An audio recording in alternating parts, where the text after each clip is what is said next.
Hi, Tanya. Welcome to the High Vibration Living Podcast. Hi, Whitney. Thank you for having me.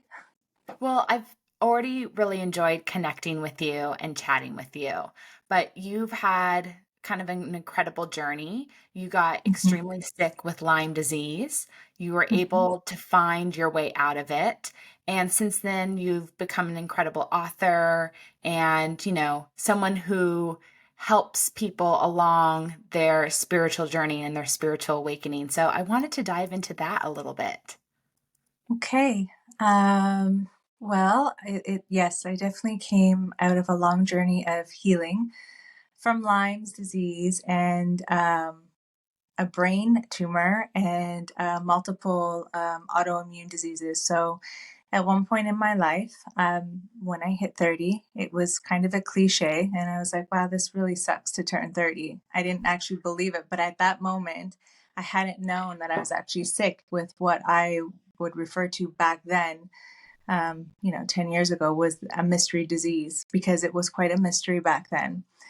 And I was plagued with not only the disease, but a veil of how to find myself and navigate through that, that thick water, because it wasn't talked about back then. So at one point, you think you're losing your mind and you are meeting with practitioners, doctors, and the list is tremendous. And, being misdiagnosed for 4 years can slightly bring you into a bad and poor redundant cycle of thoughts and that feeling of helplessness.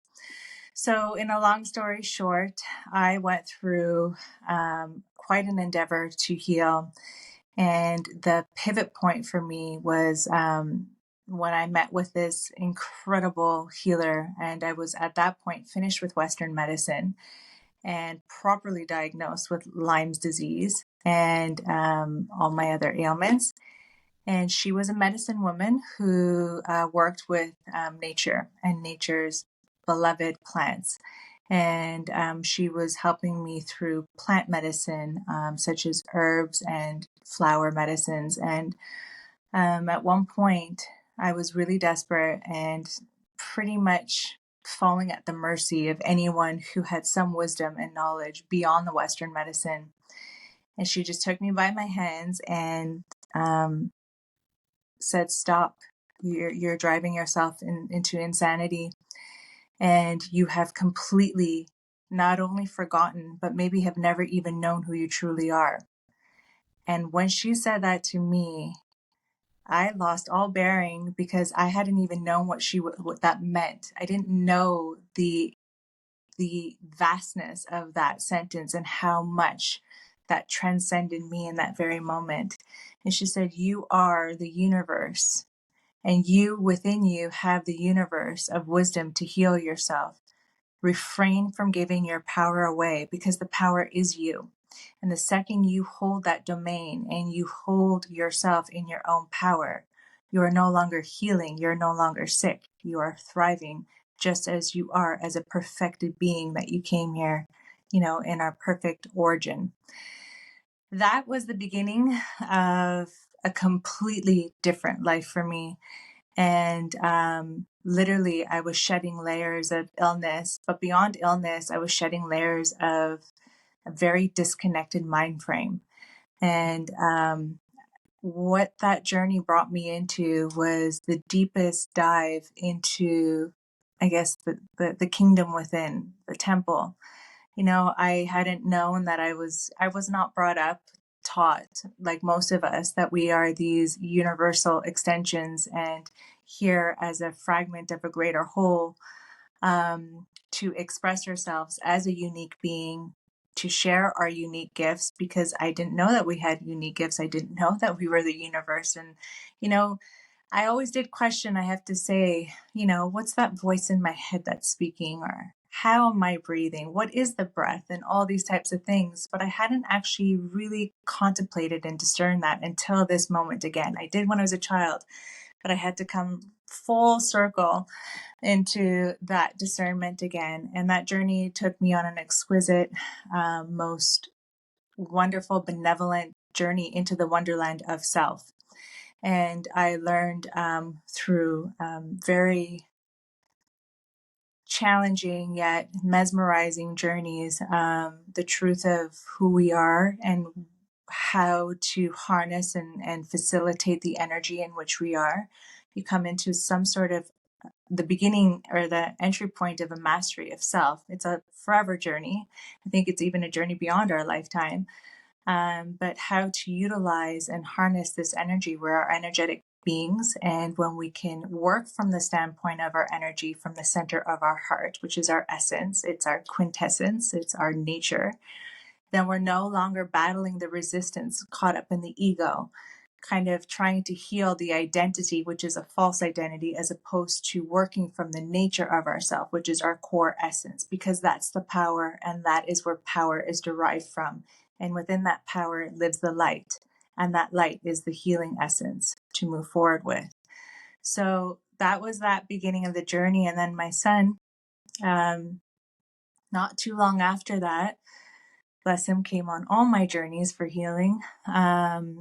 He at one point had also really, like, the voice of, the angelic innocence that children carry, which we often sometimes hush or not even pay attention to, had told me, "Mommy, every time you look online to see what your symptoms are, you're confirming to the universe that you are sick." And he was quite young to understand this, but he, it's an innate intelligence, it's innate wisdom. And every time you go to a doctor to have another IV, you're confirming that you're sick. And you've said that you're not going to do this anymore to yourself. So why don't you, instead of going to a doctor for an IV, go for a massage?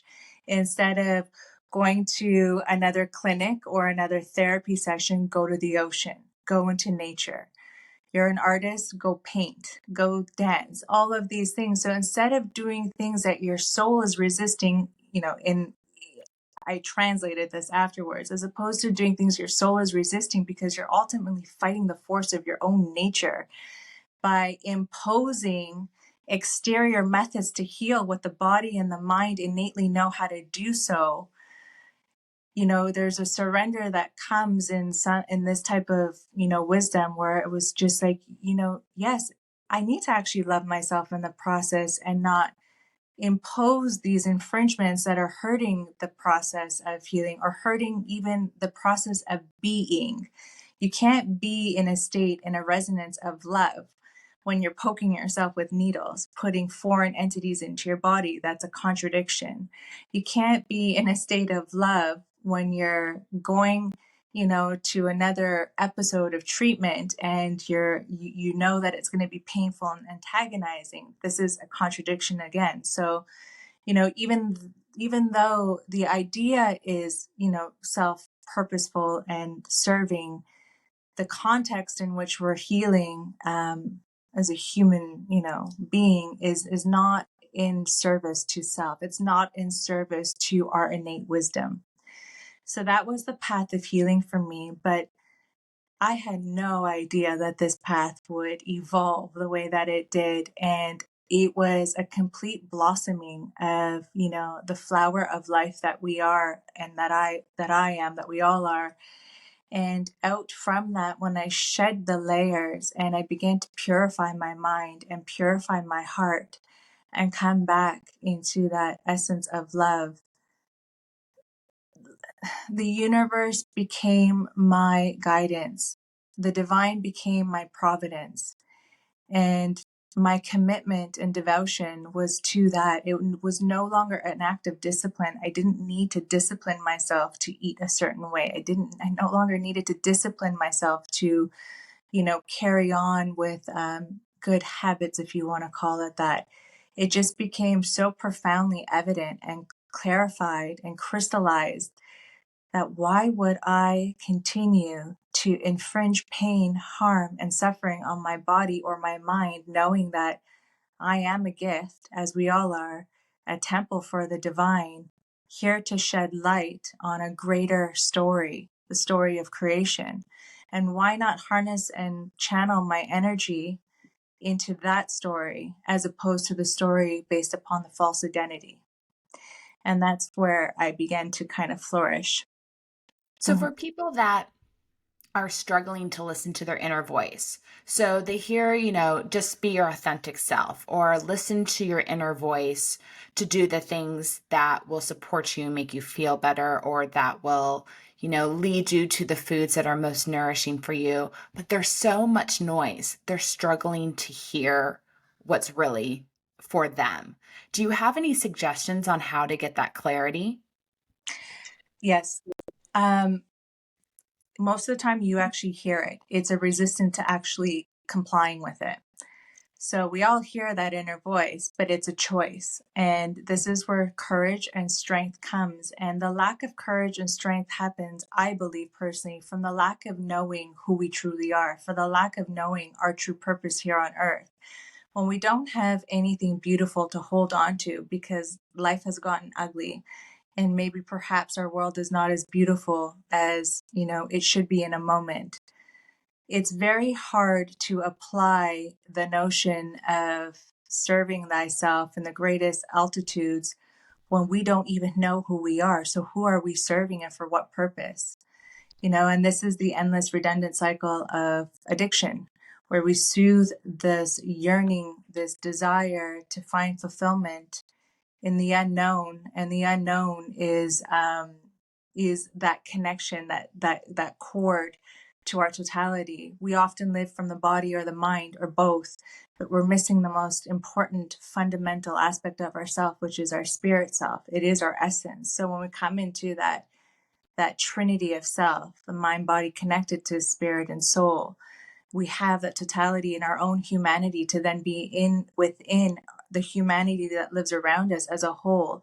But when we come into our life and our challenges, let's say as a fragment, we're not seeing the whole picture because we're fragmented from our totality. So you can't see that the challenges that arise are aspects of yourself, they're archetypes of yourself coming to surface through your relationships, through your sickness, through all of these events, trying to bring you back home to your seat of your soul, trying to remind you or shining light on you that you are this significant, powerful, illuminated spirit in a body, a fragment of a great whole. And when we're displaced in our ignorance, let's say, we're displaced in the life around us. So it's very difficult to listen to that voice that's constantly sounding off and the red flags and the alarms saying, don't eat that, because it feels better it's soothing for us to hold on to something that feels good in a temporary moment than to feel the pain of that yearning, which we can't identify, which is literally a lack of connect to our entire self, to our spirit self. So it's a will, it's a desire to know thyself, quote unquote, know thyself truly, to then find placement within yourself and within the world. Because, like I said, you move from disobedience to a loyalty towards yourself, and you move away from the redundant process of the to-do lists and the to-do lists that are nagging at you. Don't do this, don't say that, don't eat this and that. And this is self-hate. Naturally, this becomes a self-hating process because you're failing at it. So you end up hurting yourself more in that process, because every time you deny yourself that voice, your heart knows that it's denying, and this is the pain you suffer more. So it just keeps stacking. So in my own personal journey, and when I meet with others, it's the ability to know your true self and to come into a deeper understanding of what that is, and that looks like different for everybody. Everybody's journey is different, but the first and the foremost factor to that journey is the ability to say, I am ready and I surrender. And I don't know how I'm going to do this, and this is okay. And I ask whatever it may be, the angels, your guide, God, Buddha, whatever your belief system is. Belief systems are beautiful, not in the indoctrinated or religious aspect necessarily, but they're beautiful to give us something greater than self to hold on to. That's the aspect of a greater whole. And when we can come into that and just surrender, saying, I am ready, pierce my heart with the truth. I am here for the truth, and I will comply, and give me the patience to do so, and speak to yourself in a loving way.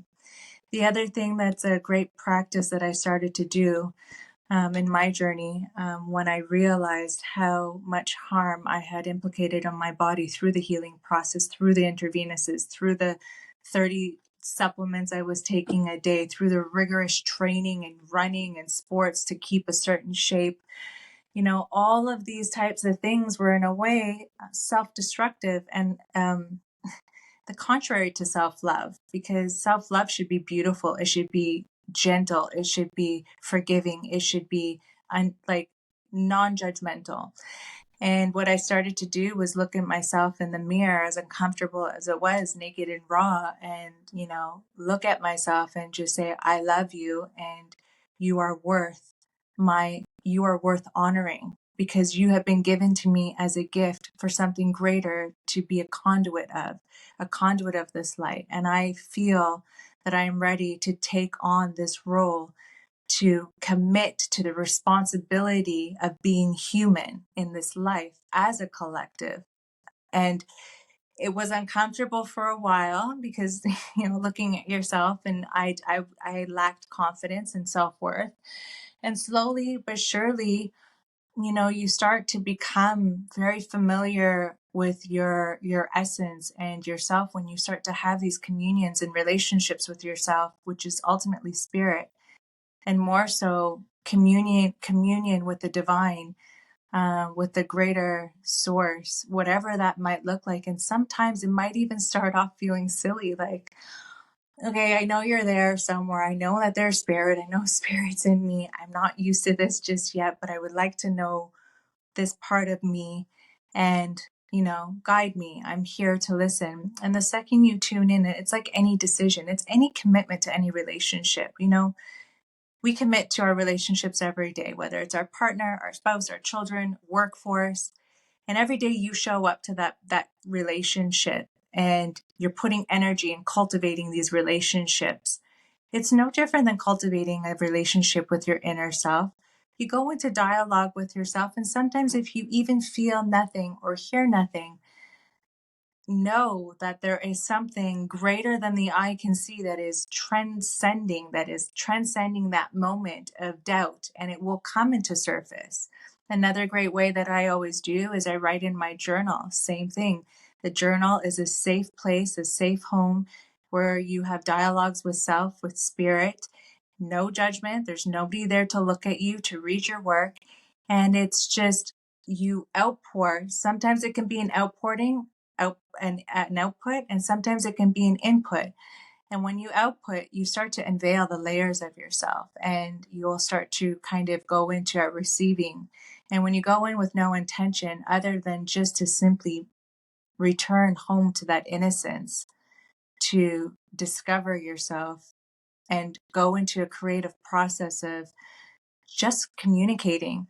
Um, it's quite miraculous what happens. And then, you know, the synchronicities will start to come. The second you tune in, it's like picking up a phone and dialing a number. You've dialed the number, and now there's going to be an answer on the other end. It's that simple.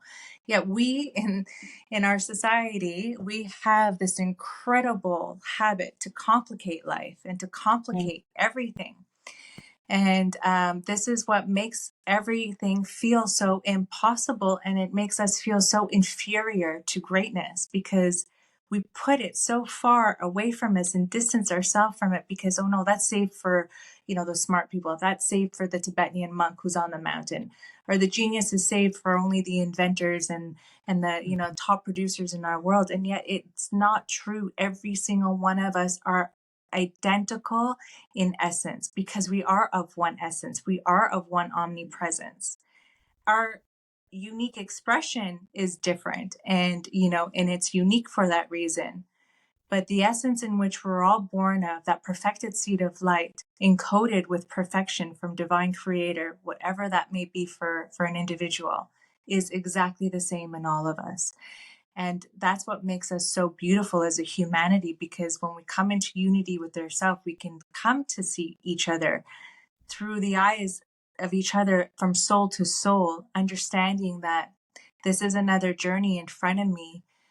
You know, the same essence as me in an individual expression. Therefore, there is no need for competition, for displacement, for disconnect, for separation, because we're all here doing the exact same thing in a unique expression.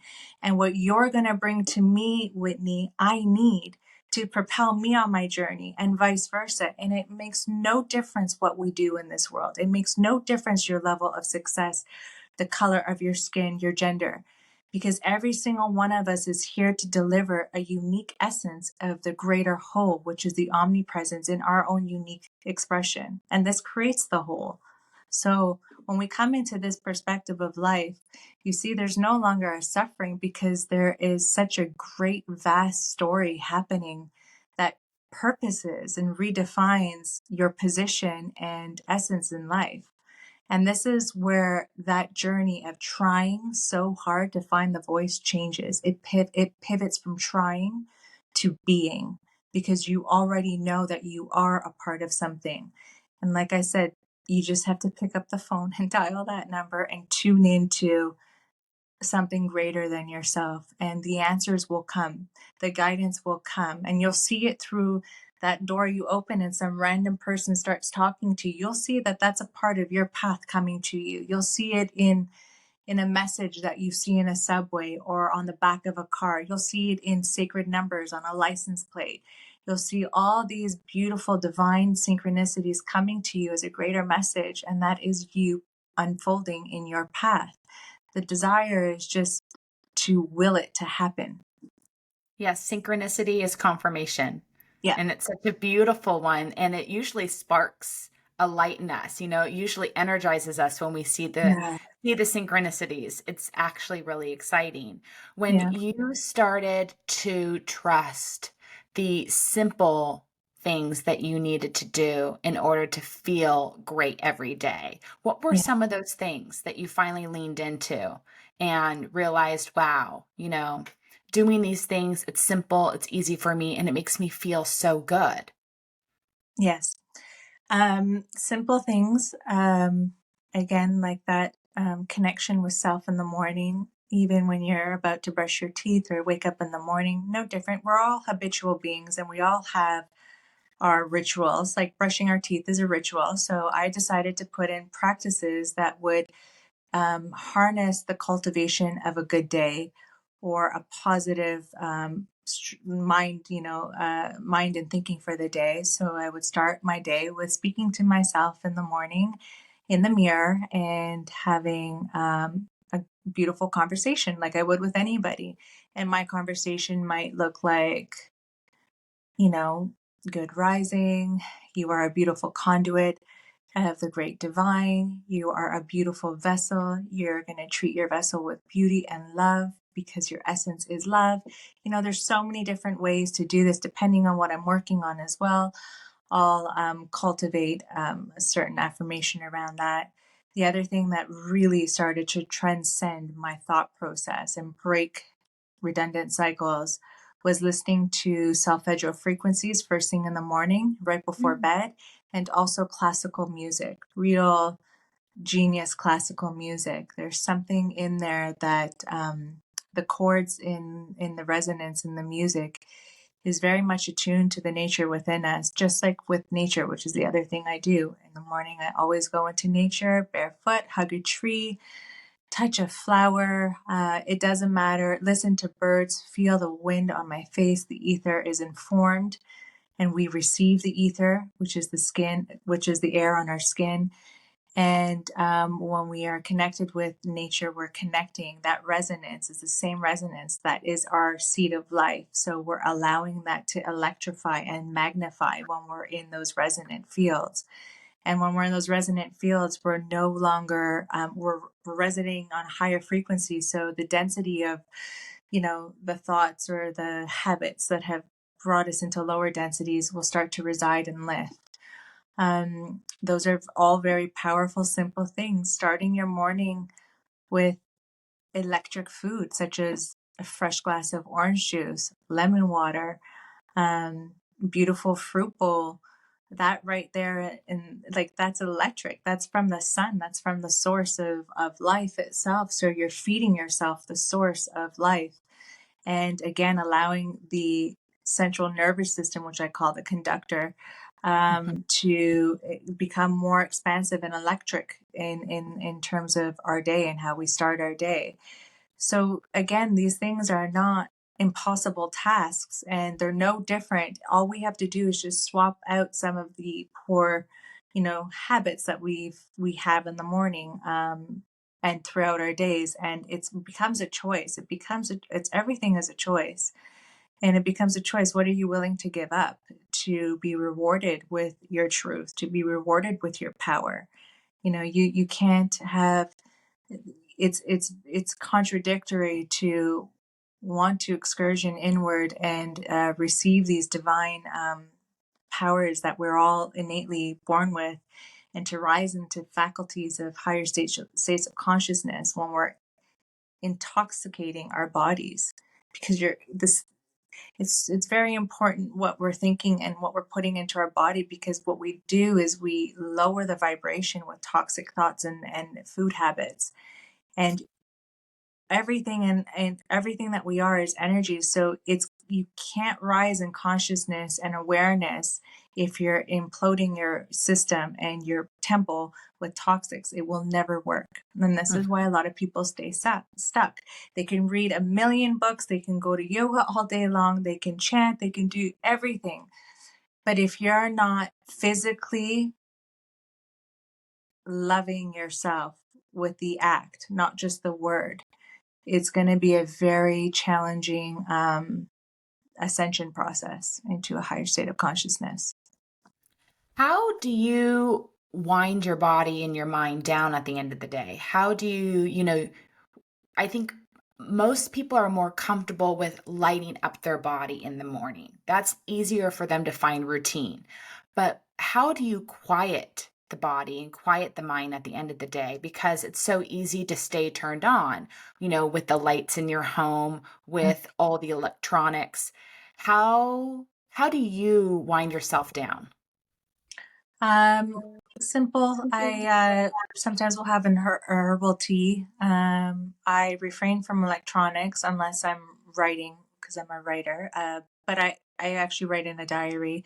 But usually I'll write at night. I'll go into meditation. Again, I will always go into a quiet state and listen to solfeggio frequencies or music right before I'm going to bed, to really kind of clear the canvas and Hmm. just allow the canvas to be clean. And then before I go to bed, I'll make an intention for whatever is serving me or humanity in that moment. And, swap out the lights for candle lights, take a warm bath, go for a walk with nature, spend time with your family away from the electronics or your friends or your pet, whatever it might be, and connect to yourself and find your breath. At least three big breaths before, I go to bed, with a really deep inhale and a loud sighing exhale will bring the central nervous system back into a calm. Herbal tea, like an hour after dinner, is one of my favorite things to do. Yeah. It's such a great way to ground, Yeah. and you really feel like, you're giving yourself a really special medicine just for Yeah. you. And it's such a Yeah. beautiful routine to make it, pour it into a beautiful mug. Yes, It's I such a agree. lovely ritual. And so it's so It nice is a to hear. ritual. Yeah, it's so nice to hear Yeah. when another person does it. There's nothing that lights me up more than a really good tea shop. I agree. I get so excited for this stuff too. Yeah, and you used to live in LA, and I'm excited because this weekend I'm going to be up in LA, so I get to go to my favorite tea shop, which is Dragon Herbs, also known as Ron Tea Garden. So I'm going to go and pick up my supply while I'm there. You're in Europe. Where do you like to go to get your teas, or do you order them online? Well, here we have a lot of natural farmers markets, and I live, in the countryside where they're growing herbs everywhere. My gardens actually grow herbs as well. So a lot of my stuff is from the local farmers, and the community that I go to on the weekends and I buy, which are just heavenly because you're literally getting the whole flower, inside the tea. Yeah, it's a craft and it's an artistry as well. So it's very beautiful. And the one thing I love about Europe is they serve only what's in season. So, and Mm. what's in season really defy sorry it's an alignment with the natural laws of our own nature. So you're serving yourself per season the remedies literally growing from the earth to support that season that your mind and body are processing and your soul is processing through. So this is very special, and it's done here with so much love. Like everything is just so loving here. And it's beautiful because, in the mountains, for an example, I actually just came across a woman who sun dries all of her flowers and herbs, so it's still receiving the essence of the sun, and nothing is packaged until the very last moment where you take it home in your glass container. It's just beautiful. It's amazing. Yeah. Yeah, I so admire that. It's Yeah. something I've always just wanted to do, Yeah. to be able to have the space to Yeah. preserve food outside in the Wow. sun. Obviously the Yes. way that we've really always done it. Right. I agree. So that leads me to my curiosity. You live in Europe, you used to live in Los Angeles. What are the beauty and wellness routines that you loved while you were in LA? And what are the ones that you have found that you've fallen in love with being in France? Very different lifestyle. For me personally, I mean, you can get everything here as well, but my disposition and habits have changed. So in LA, everything is obviously very commercial, and you're going into studios or facilities for treatments. So, I used to go for facials all the time. I used to get my manicures and pedicures all the time, which I never do anymore, once in a blue moon. And everything was very kind of, like I said, like in that container type of scenario for treatment and beauty products. Although, like the dragon herbs, I used to go there as well, or Juan had some beautiful, nice product and kind of new ways to kind of deal like immerse into health and wellness. So from like the cleanses and the teas there, that was really nice as well. I used to really be involved in a lot of cleansing in Los Angeles because the one thing there that does not exist here is complete convenience of anything you want from a phone call away and there within an hour. That does not exist here at all. So here you have to really find your way to facilitate your own wellness. And here they do have it, but it's just not convenient. It's not built for this type of fast convenience. So I do miss some of those elements from Los Angeles. And Los Angeles tends to be very innovative in wellness and new techniques for cultivating, beauty, health, and wellness. Something happened to me in my journey in spirituality as well in the beauty field. You start to realize that true beauty is the illumination of this divine that lives within, because it's an essence that radiates on your skin. It's becoming so profoundly in tune with yourself and the knowing of yourself that knowing of yourself becomes your glow. And perhaps in my past, that inconfidence and that worthlessness that I had was very much worn on me, and I had to do a lot more exterior work or methods to kind of keep that glow alive, like facials and peels or whatever it was, to kind of have this glow. Where here it's very different. So a lot of a lot of that pivot for me in my unfolding and my unveiling of my true self. And I've repurposed the meaning of beauty in my life, and I take much more pleasure, which kind of creates that internal smile, that heart to glow when I do go to the market and I'm buying my herbs or my products to create my own, healing and beauty regimes. Um, and a lot of it here is the internal health. So it's what you're eating, it's what herbs are you drinking, it's the sunshine, it's being in nature. It's very different here in terms of, and this is not to generalize, but you see a lot less of cosmetic enhancement here. And that's a nice way to put it, I guess. And I have to say, it is so refreshing because you see the unique individual expression of people. And in Los Angeles, being in Beverly Hills for a very long time, that was very obscure for a while, and it was a little bit discerning because it kind of it felt a little lifeless at one point, and it's very easy to get caught up in that cycle of trying to keep up in that world. And this is something that I just love here because you see the expressions of life lived on people's faces, and that is beauty. And that is something I wish for all, the younger generation to grow up with and to kind of have a new definition of what beauty is and understand that beauty is internalized and it comes from a really deep source within you first. And that is truly to get to know yourself and to be in the confidence of knowing thyself. And that is your radiance. Well, you're an author. You're the author of the book, The Golden Virtue Unveiled. What are some books that you recommend people check out at their library or buy and add to their arsenal that can help them on their spiritual journey? Any that you've purchased that you're like, I can never get rid of that book because I might need to turn to it again. Oh my goodness, my memory with book names is so poor. But I have liked and felt connected to Saint Teresa of Avila and her journey. I have felt connected to some of the Ascended Masters, so the Great White Brotherhood, the Ascended Masters, um, to Yogananda.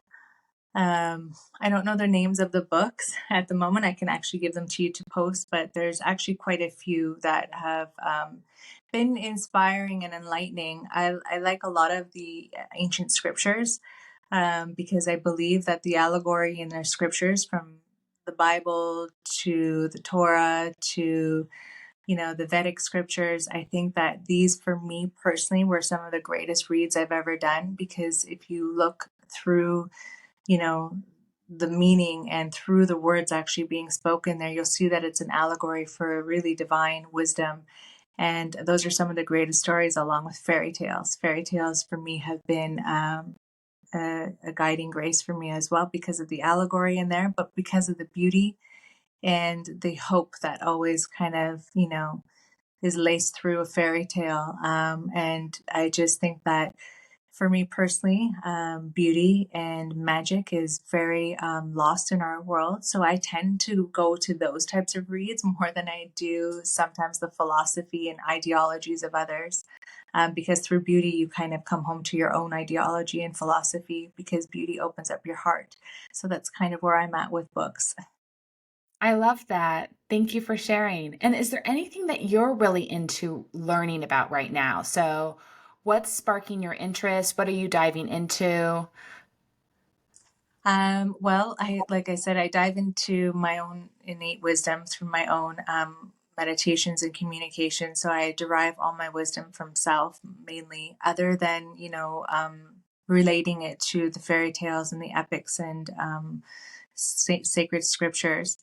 And I am writing another manuscript right now that is a very magical and beautiful piece.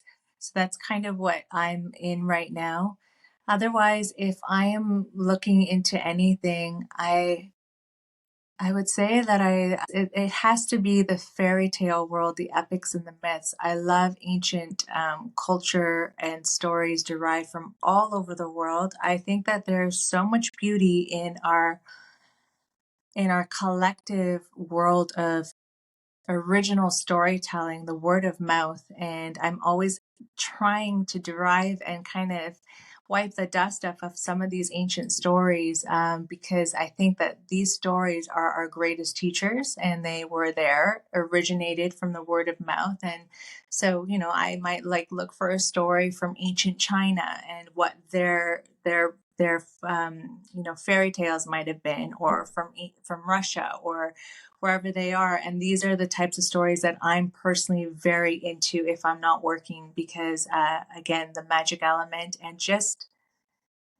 within each kind of culture, and I'm always trying to see the resonance that was underlining that wisdom in that time frame, and how much they vary from parts of the world, but yet how united the derivative of that one omnipresent essence comes through everything. So that's where I'm always kind of putting the puzzles, the puzzle pieces of the puzzle together on human essence.